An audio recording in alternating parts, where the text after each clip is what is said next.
Everyone, ഇന്ന് നമ്മൾ discuss ചെയ്യാൻ പോകുന്നത് റൈസ് എന്ന് പറയുന്ന ചാപ്റ്ററിന്റെ ഒരു അപ്രീസിയേഷൻ ആണ്. വളരെ ഇമ്പോർട്ടന്റ് ആയിട്ടുള്ള ഒരു പോവാണ്. സോ നമുക്ക് നേരെ പോത്തിലേക്ക് വരാം. ആദ്യം തന്നെ നമ്മൾ പറയുന്നത് ഇൻട്രൊഡക്ഷൻ ഓഫ് ദ ഓഥർ ആണ് അല്ലെ. അപ്പൊ ഓഥർ ആരാ നോക്കാം. The poem Rice is written by Chemmanam Chacko. Chemmanam Chacko ആണത് എഴുതിയത്. Translated by Professor Ayyappa Panicker. രണ്ടുപേരെ ഓർത്തു വെക്കണം. ചെമ്മനം ചാക്കോ, മറ്റത് അയ്യപ്പ പണിക്കർ. ട്രാൻസ്ലേറ്റ് ചെയ്ത ആള് അയ്യപ്പ പണിക്കറാണ് കേട്ടോ. It is A superb satire. ഇതൊരു അടിപൊളി ആക്ഷേപഹാസ്യമാണ്. നമ്മൾ കുഞ്ചൻ നമ്പ്യാരുടെ ഒക്കെ ടൈപ്പ് അല്ലേ, അതാണ് ആക്ഷേപഹാസ്യം എന്ന് പറയുന്നത്. ഓക്കെ, സെറ്റയർ ആണ്. Hitting hard at the greed of some farmers here. ഇവിടെ ഉണ്ടായിരുന്ന ചില കർഷകരുടെ ഗ്രീഡിനെ കൃത്യമായിട്ട് കുറുക്കി കൊള്ളിക്കുന്ന തരത്തിലുള്ളതാണ്. Hitting hard at the greed of the some farmers here. Okay, ഇനി നമ്മൾ നേരെ പറയാൻ പോകുന്നു. The poem is laced with, poem is fitted with, പോയത്തിൽ അധികം ഉള്ളത് എന്താന്ന് വെച്ചാൽ വിത്ത് സ്കോൺ, പുച്ഛമാണ്, ആൻഡ് സർക്കാസം, പരിഹാസമാണ് ഇതിനകത്തുള്ളത്. ഓക്കെ, അപ്പൊ നമുക്ക് നേരെ പോയത്തിലേക്ക് വരാം. ഇൻട്രൊഡക്ഷൻ ആയി കഴിഞ്ഞു. The son of rice farmer goes to North India to do research on making toys with husk.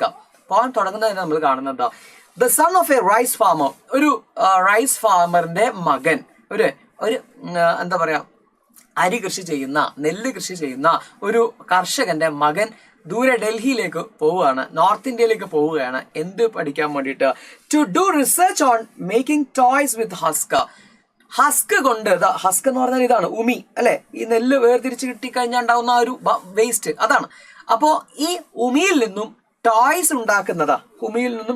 ഉണ്ടാക്കുന്ന ഇതുപോലുള്ള ടോയ്സ് ഉണ്ടാക്കുന്നതിനെ കുറിച്ചിട്ട് കൃത്യമായി പഠിക്കാൻ വേണ്ടിയിട്ട്, ഡോക്ടറേറ്റ് എടുക്കാൻ വേണ്ടിയിട്ട് പോയതാണ് ആര്? നമ്മുടെ ഈ പറയുന്ന നെൽ കർഷകന്റെ മകൻ. ഓക്കെ, ഇനി he works hard for 4 years. കൃത്യമായിട്ട് 4 വർഷം അദ്ദേഹം കൃത്യമായും പണിയെടുത്ത് പഠിച്ച് തയ്യാറായി. Eating chapatis day after day. അതൊരു ഇമ്പോർട്ടന്റ് ആണ്. ചപ്പാത്തി, ഗോതമ്പത്തിന്റെ ചപ്പാത്തിയാണ് നോർത്ത് ഇന്ത്യയിലെ ഫുഡ് അല്ലെ. അത് കഴിച്ച് മടുത്തിട്ടാണ് മൂപ്പര് വരുന്നത്. And finally succeed in getting the doctorate. അങ്ങനെ അവസാനം മൂപ്പർക്ക് ഡോക്ടറേറ്റ് കിട്ടി, PhD കിട്ടി, തിരിച്ചു വരികയാണ്. He must have thought of doing research on possibilities of husk because as soon as the son of a rice farmer he had a plenty of husk at home and also in the homes nearby. അദ്ദേഹം ഈ ഒരു course അല്ലെങ്കിൽ ഈ ഒരു research ഹസ്കിന്റെ മേലെ ചെയ്യാൻ താല്പര്യപ്പെട്ടത് എന്ന് വെച്ചാൽ ഹസ്ക് കൊണ്ട് ടോയ്സ് ഉണ്ടാക്കുക എന്ന് പറയുന്ന ടോപ്പിക്കിൽ റിസർച്ച് ചെയ്യാണ്ടായ കാരണം എന്താന്ന് വെച്ചാൽ obviously he is the son of a rice farmer. ഒരു റൈസ് ഫാമറിന്റെ മകനാണ്. സോ വീട്ടിൽ ധാരാളം ഹസ്ക് ഉണ്ടാവും അല്ലെ. അതുപോലെ തന്നെ നിയർ ബൈ ഫീൽഡ്സിലും ഇഷ്ടം പോലെ എന്ത് കിട്ടാണ്ട്, ഹസ്ക് കിട്ടാണ്ടാവും. സോ നല്ലൊരു സംരംഭം തുടങ്ങാൻ പറ്റിയ സാധനമാണെന്ന് മനസ്സിലാക്കിയിട്ടാണ് മൂപ്പര് എവിടെ പോയത്? നോർത്ത് ഇന്ത്യയിൽ പോയിട്ട് ഇതൊക്കെ പഠിച്ചിട്ട് വരുന്നത്. By using husk for making toys, a lot of people could find employment in the state notorious for unemployment. Unemployment നിലനിന്നിരുന്ന ഒരു നാട്ടില് എന്ന് വെച്ചാൽ കേരളത്തിൽ അന്ന് നല്ല ശക്തമായിട്ടുള്ള ഒരു പ്രശ്നമായിരുന്നു ഇത് അൺഎംപ്ലോയ്മെന്റ് എന്ന് പറയുന്നത്. അപ്പൊ ഈ അൺഎംപ്ലോയ്മെന്റ് നൊട്ടോറിയസ് ആയിട്ട് നിലനിന്നിരുന്ന ഒരു സ്റ്റേറ്റില് ഒരുപാട് ആളുകൾക്ക് ജോലി കൂടെ കിട്ടും. ഈ ടോയ്സ് ഉണ്ടാക്കുന്ന സമയത്ത് ഹസ്ക് കൊണ്ട് ടോയ്സ് ഉണ്ടാക്കുന്ന ഒരു സംരംഭം ഇദ്ദേഹം തുടങ്ങിക്കഴിഞ്ഞാൽ ഒരുപാട് ആളുകൾക്ക് ജോലി ആവുകയും ചെയ്യുമെന്ന ഉദ്ദേശത്തോടു കൂടിയിട്ടാണ് മൂപ്പര് പോയത്. But then there is the anticlimax. പക്ഷെ അവിടെയാണ് മറ്റൊരു ആന്റി ക്ലൈമാക്സ് ഉണ്ടാവുന്നത്. എന്താണെന്നറിയത്? when the son returns home with his well-earned doctorate on making toys with husk, നല്ല കഷ്ടപ്പെട്ട് നേടിയ ആ ഒരുപാട് ആളുകളുടെ അപ്രീസിയേഷനോടൊക്കെ കിട്ടിയ ഈ പറയുന്ന ടോയ്സ് ഹസ്ക് കൊണ്ടുണ്ടാക്കുന്ന ആ ഒരു പരിപാടിയൊക്കെ ചെയ്തിട്ട് അദ്ദേഹം വിജയിച്ചു വരുമ്പോൾ there is no husk at all in his house and around. പക്ഷെ അദ്ദേഹം അൺഫോർച്ചുനേറ്റ്ലി നിശബ്ദനായി പോകുന്നത് എന്താന്ന് വെച്ചാൽ അവിടെ പിന്നീട് നാട്ടിൽ ഹസ്ക് തന്നെ കിട്ടാനില്ല. അദ്ദേഹത്തിന്റെ വീട്ടിലും ഇല്ല, തൊട്ടടുത്ത് എവിടെയും ഇല്ല. There is no husk at all in his house or around. Farmers had shifted to cash crops, especially rubber. ആളുകളൊക്കെ എന്തിലേക്ക് മാറിയിരിക്കുന്നു? ക്യാഷ് ക്രോപ്സിലേക്ക് മാറിയിരിക്കുന്നു. ക്യാഷ് ക്രോപ്സ് എന്ന് പറയുന്നത് എന്താണ്? ഈ പറയുന്ന റബ്ബർ പോലെയുള്ള പെട്ടെന്ന് പൈസ ഉണ്ടാക്കാൻ പറ്റുന്ന ഈ വിളകൾ, നാണ്യവിളകൾ എന്ന് പറയും. അത്തരത്തിലുള്ള നാണ്യവിളകളിലേക്ക് ആളുകൾ മാറിയിരിക്കുന്നു. Farmers had shifted to cash crops, especially rubber. They found rice cultivation is inconvenient and non-profitable. അവരുടെ കണ്ടെത്തലാണ് എന്താ? ഈ റൈസ് കൾട്ടിവേഷൻ എന്ന് പറയുന്നത് ഇൻകൺവീനിയന്റ് ആണ്, കൺവീനിയന്റ് അല്ല. അതുപോലെ തന്നെ നോൺ പ്രോഫിറ്റബിൾ ആണ്, ഒരു പ്രോഫിറ്റും കിട്ടുന്നില്ല. പിന്നെ എന്തിനാണ് അത് ചെയ്യുന്നത്? Moreover, a lot of incentives were given by the promoters to cultivate cash crops. മാത്രമല്ല ഒരുപാട് ഈ ഇൻസെന്റീവ്സ് ഇവർക്ക് കിട്ടിയിട്ടുണ്ടായിരുന്നു പണമായിട്ടും സൗകര്യങ്ങളായിട്ടും ഒക്കെ. ഈ ക്യാഷ് ക്രോപ്പ് പ്രൊമോട്ടേഴ്സിന്റെ കയ്യിൽ നിന്നും ഇവർക്ക് ഇപ്പൊ ഒരു സംരംഭം തുടങ്ങാൻ വേണ്ടിയിട്ട് ഗവൺമെന്റിന്റെ സഹായം ഉണ്ടാവുക, ഇൻസെന്റീവ് ഉണ്ടാവുക അല്ലെ. അതുപോലെ തന്നെ ഇപ്പോൾ നെൽകൃഷി ഇല്ലാത്ത ആളുകൾക്ക് റേഷൻ കട വഴി അരി ഇവർ എന്ത് ചെയ്യുക, കൊടുക്കുക, ഗവൺമെന്റ് കൊടുക്കുക. അപ്പൊ ഇതൊക്കെ ഇൻസെന്റീവ്സ് ആണ്. ഓക്കെ, പ്രൊമോഷൻസ് ആണ്, കാഷ് ക്രോപ്സിനുള്ള പ്രൊമോഷൻസ് ആണ്. മനസ്സിലായോ? അപ്പൊ അതും നാട്ടിലുണ്ടാകുമ്പോ പിന്നെ ആരാണ് ഈ പറയുന്ന നെൽകൃഷി ചെയ്യാൻ പോവുക?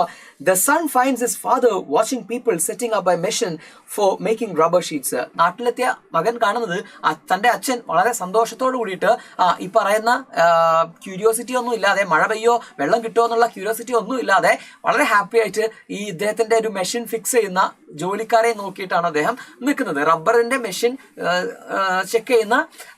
ഫിറ്റ് ചെയ്യുന്ന ആളുകളെയും നോക്കിയിട്ട് അച്ഛൻ നിൽക്കുകയാണ്. All the paddy fields are gone. അവിടെ ഉണ്ടായിരുന്ന എല്ലാ വയലുകളും എന്താ പോയിരിക്കുന്നു. And their place were what he sees are rubber trees and dealwood trees. ഇതിന് പകരം അദ്ദേഹം ഇപ്പൊ കാണുന്നത് എന്ത് മാത്രമാണ്?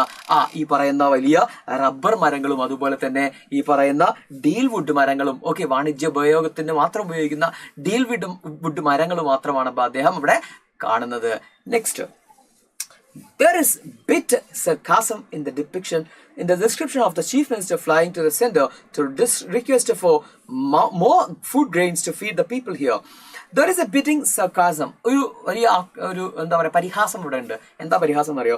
In the description of chief minister, അതിന്റെ അവസാനത്തേക്ക് പറയുന്നുണ്ട് ചീഫ് മിനിസ്റ്ററിന്റെ ഒരു ഫ്ലൈറ്റ് ഇങ്ങനെ മുകളിലൂടെ നോർത്തിലേക്ക് പോകുന്നത് കണ്ടു. ഓക്കെ, ആ ഫ്ലൈറ്റിൽ അദ്ദേഹം എന്തിനാ പോകുന്നത് നോർത്തിലേക്ക്? സെന്ററിനോട് ചോദിക്കാൻ വേണ്ടിയിട്ടാണ്. അരി വിഹിതം കൂട്ടിത്തരാൻ വേണ്ടിയിട്ട്. തന്റെ നാട്ടിലെ ആളുകൾക്ക് ഭക്ഷിക്കാൻ അരി ഇല്ലാത്തത് കൊണ്ട് അരിവിഹിതം കൂട്ടിത്തരണമെന്ന് പറഞ്ഞിട്ട് അപേക്ഷിക്കാൻ വേണ്ടിയിട്ട് എവിടേക്ക് പോവാണ്? സെന്ററിലേക്ക് പോകുന്ന മുഖ്യമന്ത്രി ആയിരിക്കും ആ ഫ്ലൈറ്റിൽ എന്ന് അദ്ദേഹം പറയുന്നുണ്ട്. ഓക്കെ, അതൊരു സർക്കാസമാണ്. ഇവിടെയുള്ള നെല്ലെല്ലാം ഒഴിവാക്കിയിട്ട് ഇപ്പൊ അവര് നെല്ലിന് വേണ്ടിയിട്ട് ആവശ്യപ്പെടാൻ വേണ്ടി പോവാണ് അല്ലെ. There is no more rice to eat, people have to eat wheat. ഇവിടെ ഇപ്പോ അരിയില്ല, ആളുകളൊക്കെ ഗോതമ്പ് തിന്നാൻ വേണ്ടിയിട്ട് നിർബന്ധിതരാണ്. The son comes home after 4 years with the desire to eat his favourite Athikkara rice. ഈ കുട്ടിയാണെങ്കിൽ 4 വർഷം വീട്ടിൽ നിന്നിട്ട് മടുത്തിട്ട് വരികയാണ്. നാട്ടിലെ ഫേവറേറ്റ് ആയിട്ടുള്ള ഒരു നാടൻ അരിയാണ് അത്തിക്കര റൈസ്. അത്തിക്കര റൈസ് കഴിക്കാൻ വേണ്ടിയിട്ട് കൊതിയോട് കൂടിയിട്ട് വന്നിരിക്കുകയാണ്. But his desire will remain or an unfulfilled desire as he too has to eat the wheat that is given to the household as a ration. പക്ഷെ അദ്ദേഹത്തിന്റെ ആ ഒരു ആഗ്രഹം ഒരിക്കലും എന്താവുന്നില്ല, സഫലീകരിക്കാൻ പോകുന്നില്ല. ഈ റേഷൻ കടയിൽ നിന്നും കിട്ടിയിട്ടുള്ള വീട്ടിലെ ആളുകൾ മുഴുവനും കഴിക്കുന്ന ഈ ഗോതമ്പം തന്നെയാണ് ഇവനും കഴിക്കാൻ നിർബന്ധിതനാവുന്നത്. ആൻഡ് ഹിസ് ഡോക്ടറൽ ഡിഗ്രി, നീ അവന്റെ ആഗ്രഹം അവിടെ നിൽക്കട്ടെ, അവന്റെ ഡോക്ടറൽ ഡിഗ്രിയോ അതുകൊണ്ട് എന്താ ഗുണം? How can he find husk to make toys? അവൻ എങ്ങനെയാണ് ഹസ്ക് കണ്ടുപിടിക്കാൻ പോകുന്നത്? ഈ ടോയ്സ് ഉണ്ടാക്കാൻ ഹസ്ക് എങ്ങനെയാണ് അവൻ കണ്ടുപിടിക്കാൻ പോകുന്നത്? The poem has excellent imagery. ഇനി poetic devices-ലേക്കും പോയത്തിന്റെ ആ ഒരു ബ്യൂട്ടിയിലേക്കും വരികയാണ്.